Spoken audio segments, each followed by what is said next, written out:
One of the tests of our submission to the Lordship of Jesus when we become born again is the test of patience and obedience. Is a test of choosing between good and God's will. There are many times that good opportunities will come to you, that good things will come your way, but it is worth it to take a step back and ask yourself and pray and seek God's face and find out, is this God's will?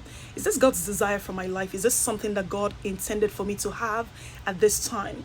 Because many times there are opportunities that will come that it is completely out of God's will for your life. And it's a test. It's the way the devil tried to tempt us. There is an illustration that I like to make, that when God promised you a blue car, all kinds of red cars will pass by.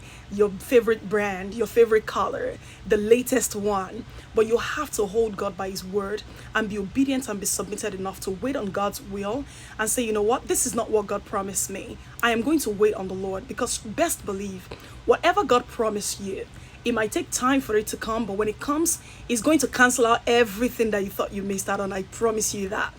Also, there's an example in the Bible that I like to give about Abraham.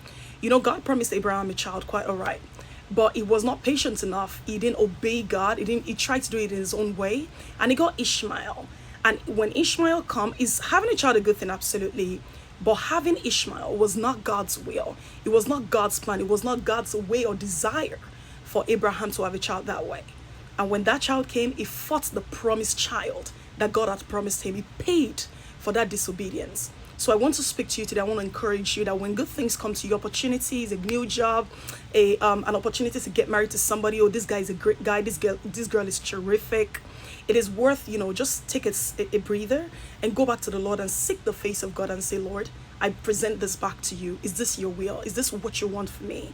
I'm willing to wait for it to, for you to give me what you desire for me. So I pray that God will help you. Be patient and be obedient. Find out the will of God for your life and wait for it, because it will definitely come. God bless you in Jesus' name. Bye-bye.